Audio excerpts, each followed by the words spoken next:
Waspada Mambas Afrika, Mozambik datang dengan kekuatan penuh. Timnas Indonesia hadapi ujian sesungguhnya di GBK. Timnas Indonesia akhirnya menemukan senjata rahasia yang selama bertahun-tahun hilang. Bukan oleh Romeni, bukan Marcelino Ferdinand, bahkan bukan Emil Audero atau Maarten Paes. Sosok yang diam-diam mengubah wajah Garuda justru datang dari Slovakia. Dan hasilnya, Maarten Paes sampai dibuat terkejut melihat perubahan besar yang terjadi di latihan Timnas Indonesia. Simak berita sampai akhir. Jangan lupa subscribe. Ayo kawan kita dukung penuh Garuda. Semuanya wajib mendoakan Garuda juara.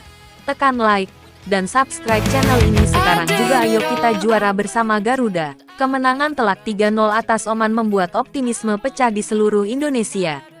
Stadion Utama Gelora Bung Karno kembali menjadi saksi kebangkitan Timnas Indonesia di bawah arahan pelatih baru, John Hartman. Namun euforia itu belum boleh berlangsung terlalu lama, karena kini, lawan berikutnya sudah menunggu. Dan kali ini tantangannya datang dari Afrika. Timnas Mozambik siap menghadapi Indonesia dalam laga FIFA Matchday yang digelar di GBK. Berbeda dengan Oman yang berhasil ditaklukkan Garuda, Mozambik datang dengan misi besar, membuktikan bahwa mereka masih menjadi salah satu kekuatan yang patut diperhitungkan di benua Afrika. Menjelang pertandingan, skuad Indonesia menjalani latihan terakhir dengan suasana penuh percaya diri. Kemenangan atas Oman menjadi modal berharga yang meningkatkan moral tim sekaligus kepercayaan publik terhadap proyek baru Hartman. Namun Hartman memahami satu hal penting. Pertandingan melawan Mozambik tidak akan sama dengan pertandingan melawan Oman. Tim asal Afrika itu memiliki karakter permainan yang berbeda. Mereka dikenal mengandalkan kecepatan, kekuatan fisik, dan agresivitas dalam duel 1 lawan 1. Gaya bermain seperti ini sering menjadi tantangan bagi banyak tim Asia. Karena itulah seluruh pemain Garuda diminta tetap fokus dan tidak terlena oleh kemenangan sebelumnya. Ketua Umum PSSI, Erick Thohir, bahkan turun langsung memantau sesi latihan terakhir Timnas Indonesia. Ia ingin memastikan seluruh pemain berada dalam kondisi terbaik sebelum laga penting tersebut. Menurut Erick, momentum positif yang sudah dibangun harus dijaga. Indonesia sedang berada dalam jalur yang benar. Skuad semakin dalam, persaingan antar pemain semakin sehat. Dan yang terpenting, mental kemenangan mulai terbentuk. Kabar baik juga datang dari beberapa pemain yang sebelumnya mengalami masalah kebugaran.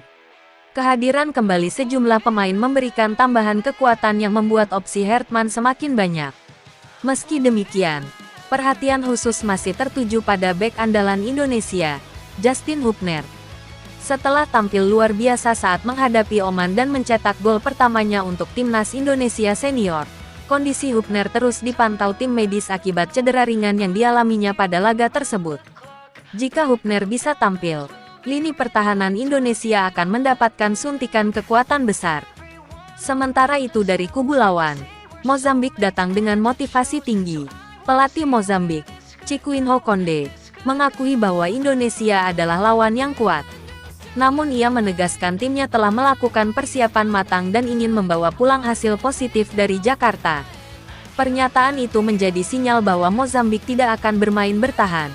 Mereka datang untuk bertarung, mereka datang untuk menang, dan mereka datang untuk menguji sejauh mana perkembangan Timnas Indonesia di era baru Hartman. Dalam konferensi pers menjelang pertandingan, Hartman sendiri menegaskan target timnya cukup jelas. Bukan sekadar tampil baik, bukan sekadar menghibur supporter, tetapi meraih kemenangan kedua secara beruntun.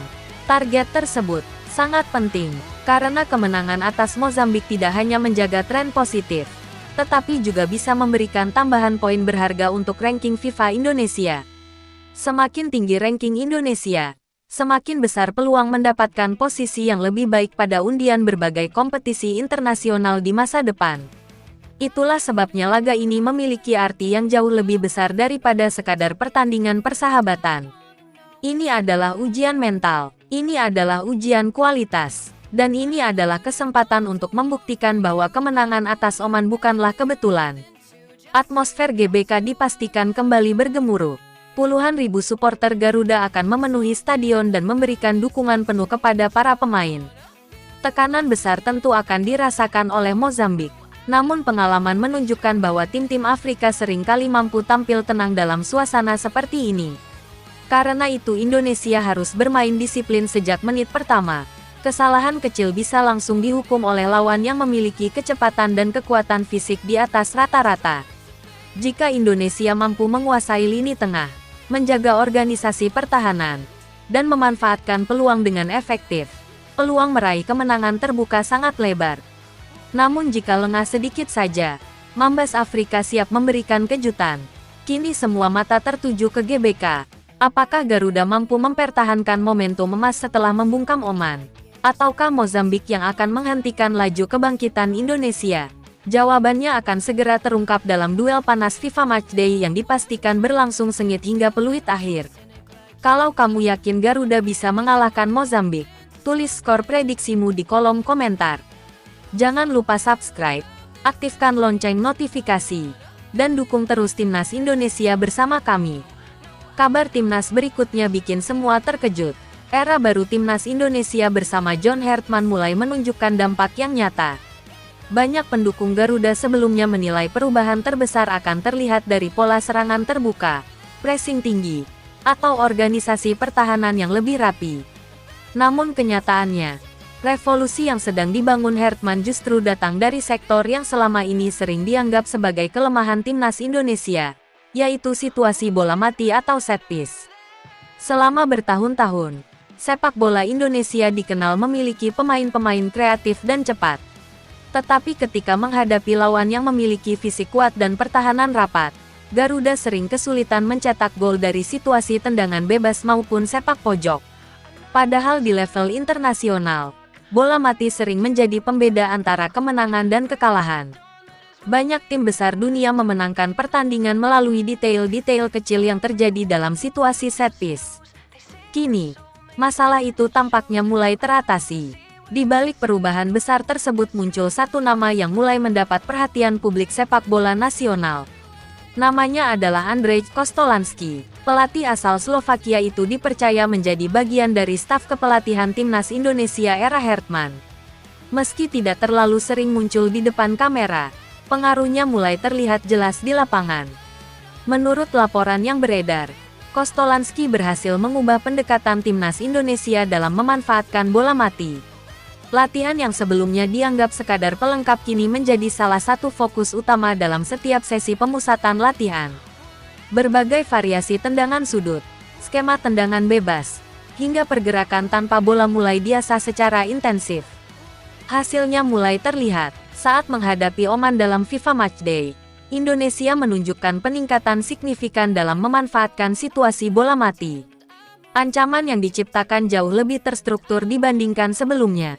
Para pemain terlihat memahami posisi, timing pergerakan, serta ruang yang harus mereka serang ketika bola dikirim ke area penalti lawan. Perubahan ini bahkan disebut membuat Maarten Paes terkejut. Sebagai penjaga gawang yang setiap hari menghadapi latihan tersebut, Paes menjadi salah satu pemain yang paling merasakan peningkatan kualitas eksekusi bola mati rekan-rekannya. Setiap sesi latihan menghadirkan tantangan baru. Skema baru terus bermunculan, pergerakan pemain semakin sulit dibaca, dan kualitas pengiriman bola meningkat drastis. Bagi seorang penjaga gawang, perubahan seperti itu sangat mudah dirasakan. Jika sebelumnya situasi bola mati relatif mudah diantisipasi, kini setiap tendangan sudut atau tendangan bebas bisa berubah menjadi peluang emas. Inilah yang membuat banyak pengamat mulai menilai bahwa Indonesia memiliki senjata baru yang sangat berbahaya. Yang menarik, revolusi ini datang pada waktu yang tepat. Timnas Indonesia sedang mempersiapkan diri menghadapi berbagai tantangan besar menuju Piala Dunia 2030. Persaingan di level Asia semakin ketat. Setiap pertandingan sering ditentukan oleh satu momen kecil. Dalam kondisi seperti itu, kemampuan memanfaatkan bola mati bisa menjadi faktor penentu. John Hartman tampaknya memahami hal tersebut dengan sangat baik. Pengalamannya menangani tim nasional Kanada membuatnya mengetahui bahwa negara-negara yang sedang berkembang dalam sepak bola harus memaksimalkan setiap keunggulan yang dimiliki. Bola mati adalah salah satu cara tercepat untuk meningkatkan efektivitas tim tanpa harus mengubah seluruh filosofi permainan. Karena itulah kehadiran Andrzej Kostolanski menjadi bagian penting dalam proyek besar Hertman. Bukan hanya soal menciptakan variasi serangan, tetapi juga membangun mentalitas bahwa setiap peluang sekecil apapun harus bisa dimaksimalkan menjadi gol. Perubahan ini juga menjadi kabar baik bagi para pemain bertahan Indonesia.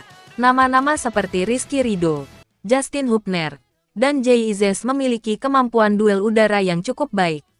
Dengan skema bola mati yang lebih matang, mereka berpotensi menjadi sumber gol tambahan bagi timnas Indonesia.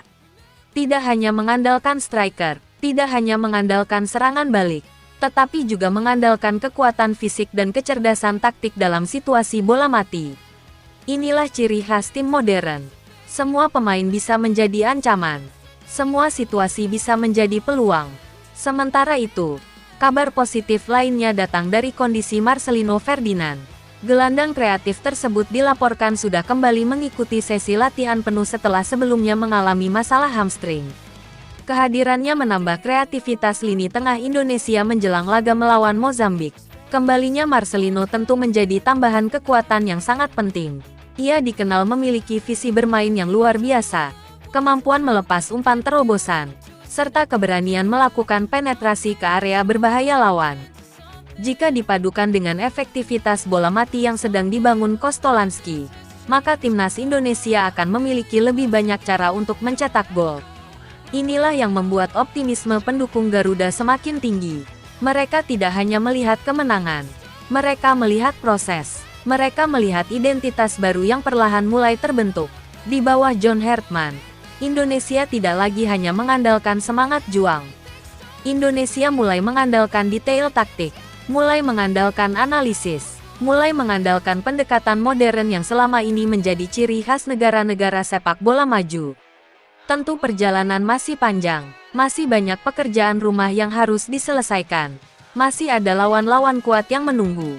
Masih ada berbagai ujian yang akan menentukan sejauh mana perkembangan skuad Garuda. Namun satu hal sudah mulai terlihat dengan jelas. Timnas Indonesia kini memiliki dimensi permainan baru, sebuah senjata yang mungkin tidak selalu terlihat oleh penonton biasa, tetapi sangat dihargai oleh para pelatih dan pemain profesional. Senjata itu adalah kemampuan mematikan dalam situasi bola mati. Dan jika perkembangan ini terus berlanjut, bukan tidak mungkin banyak tim Asia akan mulai waspada setiap kali Indonesia mendapatkan tendangan sudut atau tendangan bebas di area berbahaya. Karena di era John Hertman, satu bola mati bisa menjadi awal dari sebuah kemenangan besar. Dan mungkin saja, menjadi salah satu kunci yang membawa Garuda terbang lebih tinggi menuju panggung dunia. Kalau kamu percaya timnas Indonesia semakin kuat di era John Hertman, jangan lupa subscribe, like, dan nyalakan lonceng notifikasi agar tidak ketinggalan kabar terbaru Garuda setiap hari.